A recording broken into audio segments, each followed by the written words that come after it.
Hello viewers, welcome to Newsweek South Asia, a program that talks about breeding of terrorism and its impact on the South Asian nations. Let's begin with the headlines first. Pak-backed Khalistani ultras looking to spread terror in India. Afghan women losing basic rights under Taliban rule. And Southeast Asia's news outlet exposes Pakistan's terrorism. Pakistan is misusing all its state mercenaries to provoke anti-India sentiments. To disrupt peace and harmony in the largest democracy of the world, the notorious South Asian nation is attempting to promote separatism and terrorism in its Punjab state. The recent blast in accord once again exposed the Khalistan-ISI unholy alliance. We have a report. Nearly 2 decades after the comprehensive defeat of terrorism in Punjab, the pro-Khalistani elements supported by Pakistan are trying to revive militancy in the state. The recent deadly blast in Ludhiana district court complex in Punjab was the outcome of such malicious intent. The probe agencies have found the involvement of Khalistani terror outfits and Pakistan's ISI behind the explosion, which killed one person and injured several others. Jaswinder Singh Multani, a top member of Band 6 for Justice, has been detained in Germany for allegedly being the main conspirator of the explosion. He recently showed up on security agencies' radar for arranging and sending weapons consignments comprising explosives, hand grenades and pistols from across the border with the help of Pakistan-based operatives. The Sikh for Justice radical was conspiring to bring in more explosives from Pakistan in India through the international boundary and was also planning to carry out similar blasts in other parts of the country. The Khalistani groups supported by Pakistan lack a sense of geography as well as history. If their objective was to create an independent Khalistan, then major portion of Pakistan, Punjab province would also be included in the same. However, they try to portray the map of the so-called Khalistan, which includes parts of Indian Punjab only. Pro-Khalistan sympathizers believe that one day their time will come and the ISI and Pakistani establishment are trying their best to make that happen.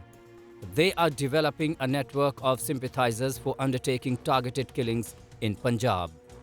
Just a few days ago, the chief of Khalistani terrorist organization Sikhs for Justice, Gurparwant Singh Pannu, wrote to Pakistan PM Imran Khan seeking his intervention in the referendum and fall of Delhi. The letter was written on December 16, 2021, the 50th year anniversary of the formation of Bangladesh after the 1971 war, which led to Pakistan's humiliating defeat. Pannu had written to Prime Minister of Pakistan Imran Khan to support Sikhs for Justice to free Punjab and form Khalistan. Interestingly, Khalistani organizations are asking for support from Pakistan, where Sikhs, who are in the minority, often face atrocities at the hands of the majority population. What is even more interesting is that when these organizations release the proposed map of Khalistan, they conveniently skip adding parts of Punjab that are in Pakistan, where many major shrines of the Sikh religion are located. It is very clear that this is a map which has actually been drawn by the Pakistan ISI and given to the Khalistanis. So we should not take much heed of their propaganda and should understand what is the underlying import of the same. If we look at the Khalistan movement, we wonder where the rationale is.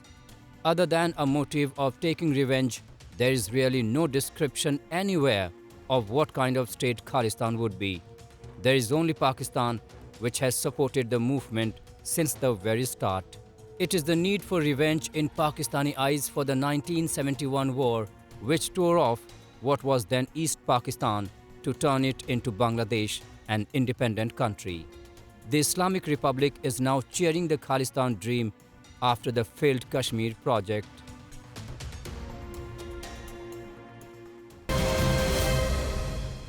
Let's shift the focus to India's Jammu and Kashmir, which has been continuously suffering due to Pakistan-sponsored terrorism.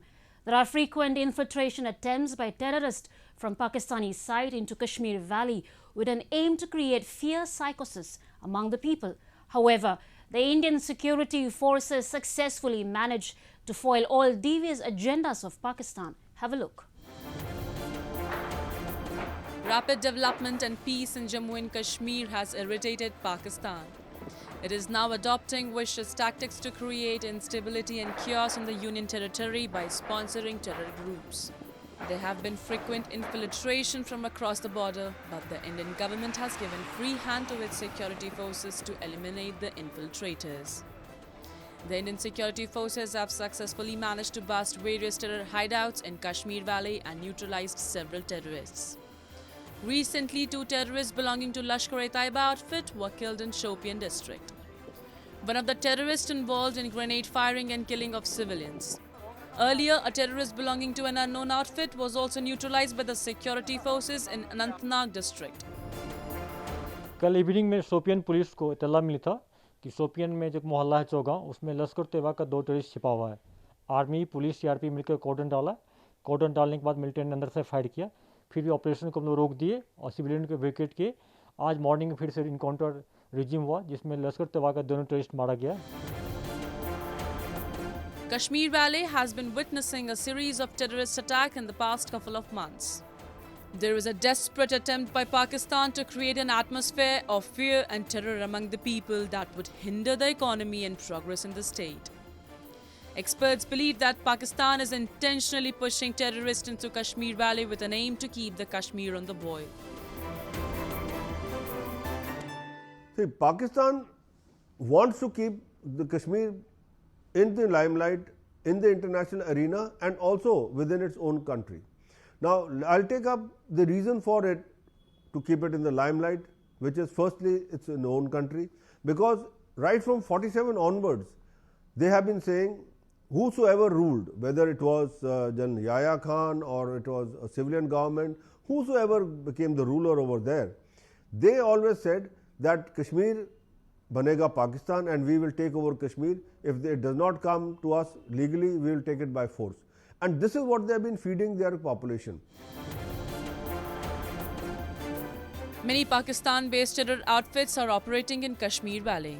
They include Hizbul Mujahideen, Harkat-ul-Mujahideen, Lashkar-e-Taiba and Jaish-e-Mohammed. According to the sources, Jaish-e-Mohammed has emerged as one of the most active recruiters in the Kashmir Valley. It has inducted 82 terrorists in the first 7 months of 2021. Security forces have killed a total of 134 terrorists in various counter-terrorism operations this year. Despite remaining in the grey list of the Financial Action Task Force, Pakistan continues to nurture and finance dreaded terrorists in its territory. The terrorism is on its last legs, and in Kashmir Valley, it will be seen that by the dawn of 2022, the entire terrorism in Kashmir Valley will be wiped out, the militants will be wiped out, including their underground and overground workers who are acting as their liaison and support base. They will also be under arrest or wiped out. And this we have seen very evidently from the Hyderpura incident recently, wherein there was the harboring of this Pakistani terrorist by some people, and when they were asked, they were taken there to that hideout, the terrorists killed both of them together before being eliminated by the security forces. Although the Indian security forces are quite vigilant enough, yet India has to be careful as more terrorists could make their way into the valley. They could try to infiltrate from Afghanistan as Al-Qaeda has already made its way into the country. They fought alongside the Taliban in Afghanistan against the Western forces. The outfit recently changed the name of its magazine, which earlier called as Nawai, that is Afghan Jihad or the Voice of Afghan Jihad. Now they call it Nawai Ghazwat-ul-Hind or the Voice of Conquest of India. The new name reflects their new intention. The alert Indian security forces are ready to counter Pakistan's malicious attempts to destabilize India by using terrorism as its tool.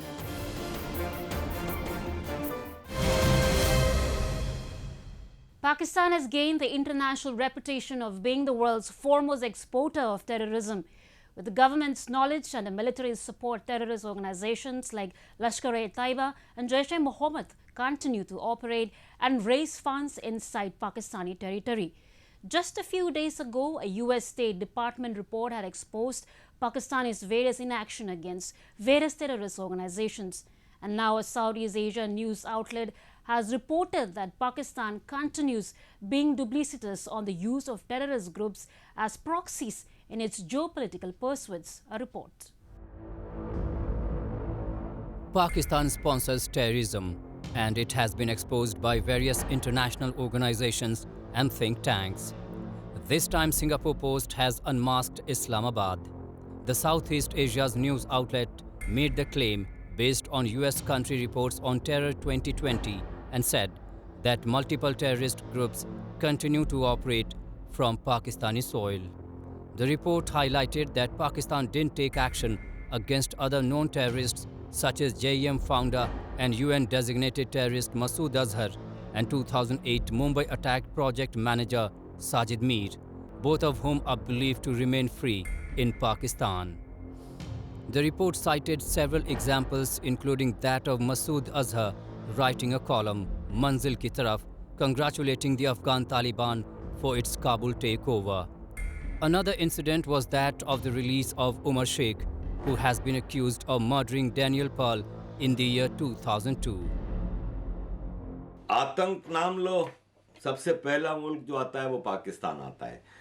Afghanistan हो, भारत हो, America हो, England हो, कहीं भी आतंक मचता है तो जब उसकी जड़ों में जाते हैं तो हमें एक ही देश नजर आता है, पाकिस्तान। पाकिस्तान की आर्मी आतंक को एज ए इंडस्ट्री चलाती है। Pakistan has never been sincere whenever it assured the global community that it would perform its counter-terrorism obligations. Islamabad's duplicity has been on display since the 9/11 attacks. To escape the international scrutiny of its terrorist ecosystem, Islamabad has only engaged in a cosmetic crackdown on this network. This network, including terrorist groups and madrasas, are often temporarily shut, relocated to other places, or asked to keep a low profile, which give a false sense to the global community of a crackdown and a decline in their activities. These madrasas are gearing up to scale their activities, demanding the implementation of Sharia in Pakistan. Moreover, politicians in the country are encouraging the radical elements of society to do whatever they want. We should not forget what the Defense Minister of Pakistan had said after the Sialkot lynching. तो ये बच्चों के होता है, लड़ाइयाँ भी होती हैं, कत्ल भी हो जाते हैं। इसका ये मतलब है कि हुकूमत की गलती है। आप हर चीज़ हुकूमत पर डालते हैं। Extremism has become a part of Pakistan military establishment. The South Asian country is inching towards Talibanization. Recently, a slain Hizbul terrorist's widow exposed the dark reality of how Pakistan misused religion to lure the youth. She explained that Pak-backed terrorists influence people to join their cause in the name of Islam, but that it is not jihad, and that she wants youngsters to know this. She urges them not to get involved with terrorists or become mujahid for any cause. People who join terrorist organizations after being influenced by such radical ideals suffer greatly physically and emotionally. Pakistan में जो है सब नाम का ही है कुछ भी नहीं है, कोई इंसानियत नहीं है। वहाँ की इंसानियत मेरे लिहाज में तो नहीं है। मैं यही कहूँगी कि वहाँ की जो तंजीम है वो यहाँ कश्मीर के जो नौजवान हैं अपने इस्लाम का मतलब गलत इस्तेमाल करके, तो इनका भी गलत इस्तेमाल करते हैं नौजवान, सारी ज़िंदगियाँ इनकी बर्बाद कर देते हैं। कुछ तो जवान ही चाहते हैं बेचारे जवानी भरी जवानी में कुछ शादी करके खुद को भी बर्बाद करते हैं और बच्चों को भी। World power should review ties with Pakistan in light of Islamabad's support to terrorist groups. There is a need to deliver a clearer public message to Islamabad. The US and other countries should take steps to limit Pakistan's access to global financial markets until Pakistan demonstrates that it is meaningfully addressing the fundraising and operations of terrorist groups.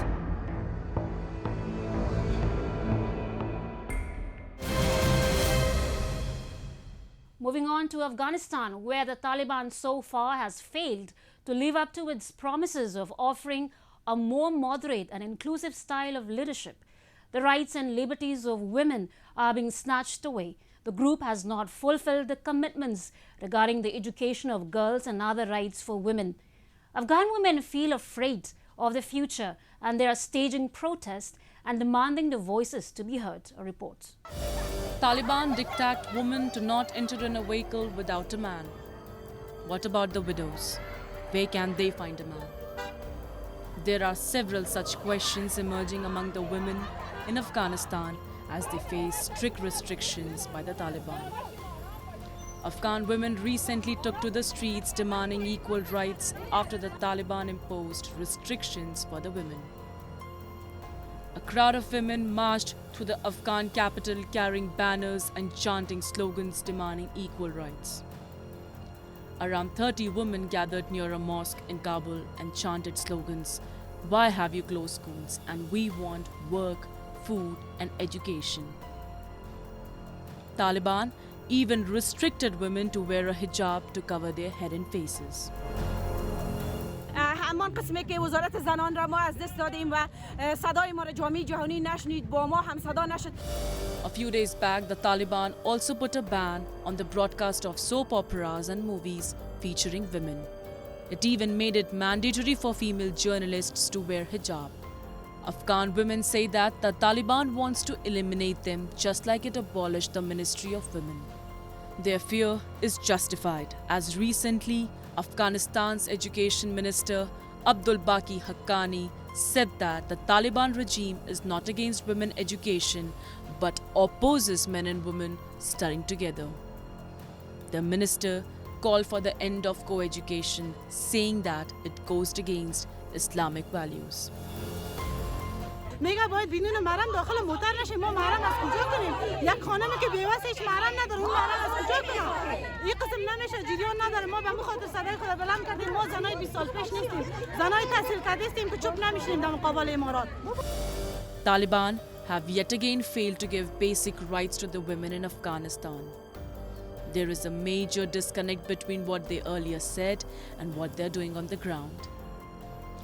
Afghan women now find themselves in the untenable position of looking for help from the international community. In the last 20 years, women and girls in Afghanistan have enjoyed a measure of freedom and are demanding more of it. Standing beside Afghan women in their struggle and finding tools to pressure the Taliban and the political will to do so is the least, the very least, the international community could do.